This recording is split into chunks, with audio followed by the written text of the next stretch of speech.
Hello everyone. आइल्स का exam होता है जब आप आउट ऑफ इंडिया जाते हो तो आपको एक एग्ज़ाम क्लियर करना होता है। उसमें आपको कुछ बैंड्स मिलते हैं, नंबर्स मिलते हैं। अकॉर्डिंगली फिर आप वहाँ पर एलिजिबल होते हो बाहर जाने के लिए, वहाँ रहने के लिए। तो उसकी तैयारी के लिए मेरे पास कई बार बच्चे आए हैं, लेकिन मैं स्पेसिफिक आइल्स की तैयारी नहीं कराता हूँ। मैं स्पोकन पे फोकस कराता हूँ और इन्हीं क्लासेस के माध्यम से, थ्रू दीज क्लासेस ओनली, अभी मेरे 3 बच्चों का आइल्स क्लियर हुआ है। ठीक है। और तीनों ने एग्ज़ाम दिया, तीनों ने मुझे बताया और तीनों ने ही क्लियर किया है। अभी भी मेरे पास 3-4 बच्चे ऐसे हैं जिनका फोकस आइल्स पर है। ठीक है। लेकिन मैं प्रॉपर आइल्स की तैयारी, स्पेसिफिक तैयारी नहीं कराता हूँ। मैं उनको नॉर्मल बैच में लेकर ही चल रहा हूँ, where we do spoken practice, we majorly focus on grammar portion और we are focused on vocabulary part, we practice with lots of different methods. तो वही चीज़ हमारी चल रही है and I am pretty sure कि उनका भी आइल्स क्लियर होगा ही होगा। ठीक है। तो कई सारे जो बाहर है चीज़ें ऐसे चलती हैं कि आइल्स की तैयारी, आइल्स की स्पेसिफिक तैयारी कुछ नहीं होती है। अगर आपका स्पोकन ठीक है, समझ में आती है, ग्रामर पोर्शन ठीक है, तो आप वैसे भी क्लियर कर ही लोगे। राइट। चलिए, तो अगर आपको किसी भी क्लास के रिगार्डिंग कोई भी इन्फॉर्मेशन चाहिए, इंक्वायरी करनी है, तो ऊपर नंबर दिया हुआ, बस आप मुझे व्हाट्सएप पर मैसेज कर सकते हो। तो आज की वीडियो शुरू करते हैं। चलिए, पहला सेंटेंस इसने बोला अच्छा नहीं लगा ना। ठीक है। ये ना जो है ना, ये बहुत बढ़िया चीज़ है। अब देखो, सेंटेंस नेगेटिव है, यू डिडंट लाइक इट, तुम्हें अच्छा नहीं लगा, तो ना में नेगेटिव नहीं आएगा, डिड यू, हेल्पिंग वर्ब के बाद सीधा सब्जेक्ट आ जाएगा did you, you didn't like it, did you. और अगर सेंटेंस पॉजिटिव है तो फिर नॉट मर्ज होगा। जैसे मैं कहूँ कि you went there didn't you. ठीक है। शी स्लीपिंग इजंट शी, तो यहाँ पर नॉट मर्ज हुआ अगर सेंटेंस पॉजिटिव है तो। और अगर सेंटेंस नेगेटिव है कि she is not sleeping is she, तो फिर वहाँ पर नॉट नहीं लगेगा। ठीक है। बहुत सिंपल सी चीज़ है बट वेरी इंपॉर्टेंट स्पोकन के लिए। मुझे भी अच्छा नहीं लगा था। अब यहाँ पर एक और चीज़ समझने वाली है। कई बच्चे ऐसे बोल देंगे कि I also didn't like it. ये सेंटेंस सुनने में शायद सही भी लगता हो but this is grammatically incorrect. क्यों? क्योंकि नेगेटिव सेंटेंस में ऑल्सो नहीं आता है। नेगेटिव सेंटेंस में या तो सेंटेंस के शुरू में आप इवन लगाओ, even I didn't like it, या फिर आप सेंटेंस के लास्ट में ईदर लगाओ, I didn't like it either, कि मुझे भी पसंद नहीं आई। समझ रहे हो? ठीक है। तो मुझे भी अच्छा नहीं लगा था, I didn't like it either. जब शिवानी मैम ने पूरे स्कूल के सामने मेरी इज्जत उतारी थी। किसी की इज्जत उतारना मतलब उसको ह्यूमिलेट करना। सबके सामने जब सब हंस रहे हैं, उस बेचारे की बेइज्जती हो रही है, उसकी इज्जत उतारी जा रही है, तो this is called to humiliate. ठीक है। तो जब शिवानी मैम ने पूरे स्कूल के सामने मेरी इज्जत उतारी थी, पास्ट इंडेफिनिट सेंटेंस है। राइट। सिंपल सेंटेंस है, सब्जेक्ट हेल्पिंग ऑफ एक्शन यही होगा। तो व्हेन, जब सब्जेक्ट आया शिवानी मैम, डिड छुपेगा किसमें, ह्यूमिलेट के अंदर, और सेकंड फॉर्म लग जाएगी व्हेन शिवानी मैम ह्यूमिलेटेड मी। जब शिवानी मैम ने मुझे ह्यूमिलेट किया, मेरी इज्जत उतारी, in front of the whole school, पूरे स्कूल के सामने। तो सेंटेंस क्या बना, when Shivani ma'am humiliated me in front of the whole school. जब शिवानी मैम ने पूरे स्कूल के सामने मेरी इज्जत उतारी थी। राइट। आप क्या कह रहे हो, मुझे समझ नहीं आ रहा। राइट। I don't understand. अब आप ये भी सोच सकते हो मुझे समझ नहीं आ रहा, आई एम नॉट अंडरस्टैंडिंग, लेकिन ऐसे नहीं बोलते हैं, दिस इज इनकरेक्ट। ऐसा नहीं बोलना है आई एम नॉट अंडरस्टैंडिंग, हम बोलेंगे आई डोंट अंडरस्टैंड, मुझे समझ नहीं आ रहा। Right. I don't understand what you are saying, what are you saying भी नहीं बोलना है। अब लोग कैसे बोलेंगे कि I don't understand what are you saying, ये गलत हो गया। वॉट आर यू सेइंग सवाल है कि तुम क्या कह रहे हो, वॉट आर यू सेइंग। लेकिन अब अगर इसने बोला कि यार मुझे समझ नहीं आ रहा कि तुम क्या कह रहे हो, यहाँ पर तुम क्या कह रहे हो ये सवाल नहीं है, वो बता रहा है कि मुझे क्या समझ नहीं आ रहा। So I don't understand what you are saying, जो तुम कह रहे हो, तुम जो कह रहे हो, तुम क्या कह रहे हो मुझे समझ में नहीं आ रहा। So I don't understand what you are saying. जैसे मैंने पूछा कि तुम कहाँ जा रहे हो, वेयर आर यू गोइंग, तो मैंने यहाँ पर वेयर के बाद क्या लगाया, are, where are you going. क्यों? क्योंकि मैं सवाल पूछ रहा हूँ कि भाई कहाँ जा रहे हो, वेयर आर यू गोइंग। और अगर मैं सेंटेंस ये कहूँ कि मुझे पता है तुम कहाँ जा रहे हो। अब ये सेंटेंस क्या हुआ, अब ये सेंटेंस क्वेश्चन नहीं है। आई नो, मैं जानता हूँ, मुझे पता है, where you are going, right. तो सेंटेंस वही है कि मुझे पता है तुम कहाँ जा रहे हो, I know where you are going. Sentence बस ऐसे चेंज हो गया। याददाश्त कमज़ोर है, ये बादाम वाला दूध पी। अब उसने लड़की को बोला याददाश्त कमज़ोर है, मेमोरी इज़ वीक, या फिर your memory is week, is your memory weak, कुछ भी बोल दो। ये बादाम वाला दूध P, drink this milk with almonds. ठीक है, किसी इंग्रेडिएंट की अगर आप बात करोगे तो वहाँ पर विद का यूज़ करते हैं। जैसे this pizza is made with 100% flower. ठीक है, कि ये जो पिज्ज़ा है ये 100% आटा से बना हुआ है, राइट। तो वहाँ पर विद का यूज़ होता है। तो इसने बोला कि drink this milk with almonds. ठीक है, कि इस बादाम वाले दूध को पियो और थोड़ा अपनी याददाश्त पर जोर दे। ठीक है, याददाश्त पर जोर दे, तो पुट प्रेशर को लगाने की कोई ज़रूरत नहीं है।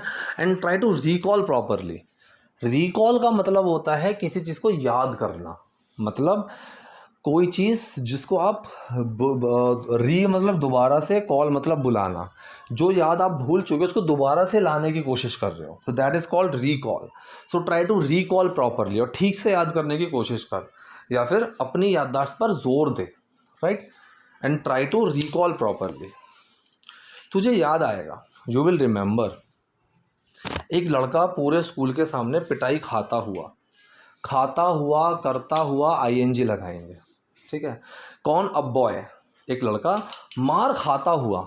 अगर देखो ये होता सेंटेंस कि एक लड़का मारता हुआ, अ बॉय बीटिंग, लेकिन मार खाता हुआ, या तो बीइंग बीटन या फिर गेटिंग बीटन। गेट का भी यूज़ कर सकते हो, बी का भी यूज़ कर सकते हो। ये हमने क्लास में पढ़ा है बी वाले टॉपिक के अंदर। मुझे डांटना पसंद है, आई लाइक टू स्कोल्ड। मुझे डांटा जाना पसंद है, I like to be scolded. ठीक है, तो यहाँ पर जो ब्रिटिश इंग्लिश है उसमें गेट का यूज़ हो जाता है, I like to get scolded. और अमेरिकन में हम बी का यूज़ करते हैं, I like to be scolded.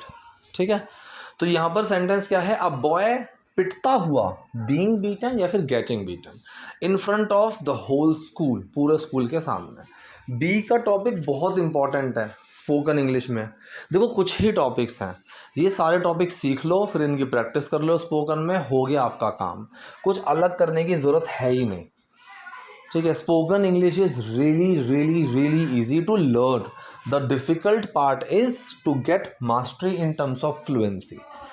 ठीक है, the difficult part is to use advanced vocabulary when it is actually required to use to become a fluent and eloquent speaker. ठीक है, चलिए। So a boy getting beaten in front of the whole school, सारे बच्चे हंस रहे थे उस पर।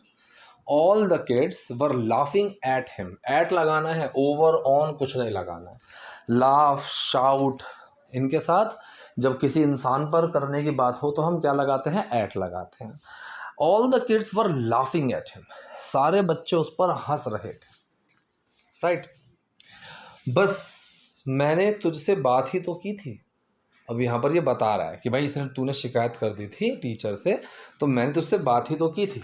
अब यहाँ हैड क्यों आया, ये ऑलरेडी पास्ट की बात कर रहा है।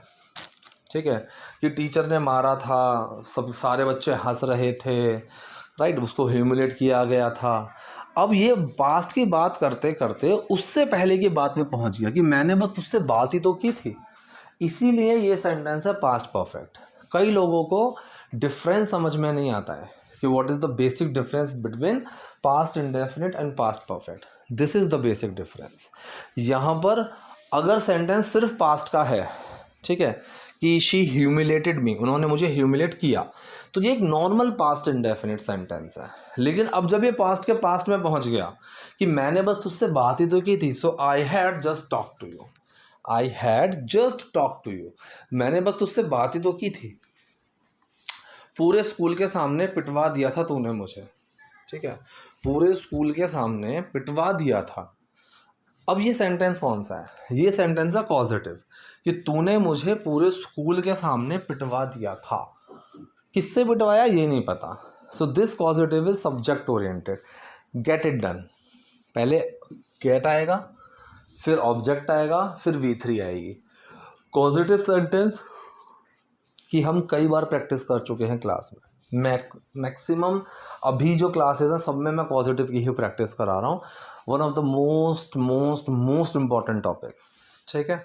सो you got me beaten, up लगा दिया एक फ्रेजल वर्ब बनाने के लिए, you got me beaten up, तूने मुझे पिटवा दिया, राइट। अगर मान लो मैं यहाँ पर ये बोलती हूँ you got me to beaten up, अगर मैंने टू ऐड कर दिया तो ये सेंटेंस तुरंत बन जाएगा एक्टिव पॉजिटिव, और इसका मीनिंग जाएगा तूने मुझसे पिटवाया किसी को। यहाँ पर तूने मुझसे नहीं पिटवाया, तूने मुझे पिटवाया। So you got me beaten up in front of the whole school, पूरे स्कूल के सामने तूने मुझे पिटवा दिया। कितना इजी सेंटेंस है, ठीक है पास्ट इंडेफिनिट ही, गेट में डिड छुपा हुआ है। इन सेंटेंसेस में हेल्पिंग वर्ब चेंज नहीं होती हैं, एक्शन की जगह पॉजिटिव वर्ब आकर बैठ जाता है और एक छोटा सा फॉर्मूला लगाना होता है, एक बेसिक स्ट्रक्चर सीखना होता है, and that structure is actually the global one. In all the positive sentences you will find the same structure being followed. चलिए, तू तो भूल गई बहुत जल्दी, you forgot so quickly, past indefinite sentence है, तू तो भूल गई, ठीक है, यू फॉरगॉट सो क्विकली। लेकिन मैं आज तक नहीं भूला, ठीक है, लेकिन मैं आज तक नहीं भूला कौन सा सेंटेंस है, प्रेजेंट परफेक्ट, वो चीज़ का असर अभी भी है। I haven't forgotten till today, till date, by now, so far, लेकिन हल्का हल्का सा फर्क है। अभी यहाँ पर सही क्या है, टिल टुडे या फिर till date. I haven't forgotten, लेकिन मैं नहीं भूला हूँ, टिल टुडे, आज तक, अभी तक, राइट। और अब मैं तुझे भी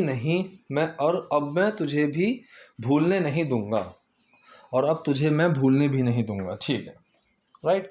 तो यहाँ पर फिर से देखो क्या आ रहा है, भी आ रहा है और नहीं आ रहा है, भी और नहीं दोनों आ रहे हैं, कि अब मैं तुझे भी भूलने नहीं दूंगा। ऑल्सो नॉट नहीं लगाना है, सेंटेंस के लास्ट में ईदर लगा देंगे। And now I won't let you forget, मैं तुझे भूलने नहीं दूंगा, ये वोंट क्या है, विल नॉट ही है। तो सब्जेक्ट, हेल्पिंग वर्ब, नॉट और एक्शन। सब्जेक्ट आया आई, हेल्पिंग वर्ब आया विल, साथ में आया नॉट, एक्शन आया फॉरगेट, सॉरी लेट, भूलने देना। तो यहाँ पर एक्शन फॉरगेट नहीं है, लेट है। So I will not let you forget, मैं तुझे भूलने नहीं दूंगा, ईदर सेंटेंस के लास्ट में लगा दिया भी के सेंस में, और अब मैं तुझे भी नहीं भूलने दूंगा, I won't let you forget either, ठीक है। अब इसने बोला कि मैंने आपकी शिकायत किसी से नहीं की थी, ठीक है, तो मैंने आपकी शिकायत किसी से नहीं की थी, पास्ट इंडेफिनिट का negative sentence, subject, helping verb, not और action. I did not complain, मैंने कंप्लेन नहीं की थी, अबाउट यू, आपके बारे में, टू एनीवन, किसी से भी, सिंपल है। तो sentence I didn't complain about you to anyone, किसी से भी मैंने कंप्लेंट नहीं की थी। पता नहीं why I am feeling so tired right now. मैं अपनी सीट पर बैठी रो रही थी तो मैम ने मुझसे पूछा, मैं अपनी सीट पर बैठी रो रही थी। अब देखो सेंटेंस कैसे बना, I was sitting on my seat crying, कोई काम करते हुए, ठीक है, तो सिंपल ING भी लगा सकते हो, सीट पर बैठी हुई रो रही थी, right, bye sitting on my seat, having set on my seat, ये सब भी चल जाएगा, लेकिन सिंपल ING भी लगाते हैं, बहुत चलता है। सो मैं रो रही थी अपनी सीट पर बैठी हुई, तो बना कैसे कि मैं अपनी सीट पर बैठी हुई थी, I was sitting on my seat crying, and लगाओगे तो भी चलेगा, एंड क्राइंग, और रो रही थी। When ma'am asked me, ask to me नहीं लगाना है, बहुत कॉमन मिस्टेक बच्चे क्या करते हैं, ask to me, ask to him, ask के साथ you don't have to use any other preposition, ठीक है। अगर आप किसी से उससे कोई काम करने के लिए कहा तो ask him to do, ask them to do, ये सेंस बनता है, ठीक है। लेकिन उसने मुझसे पूछा, ही आस्क्ड मी, उसने तुमसे पूछा, शी आस्क्ड हर, तो I was sitting on my seat crying when ma'am asked मी, मैं अपने सीट पर बैठी रो रही थी जब मैम ने मुझसे पूछा। I hope things are clear to you. If you have any doubt, any query, so do let me in the comment section. Video पसंद है लाइक कीजिए, नए हैं लाइक सब्सक्राइब दोनों कीजिए। Thank you.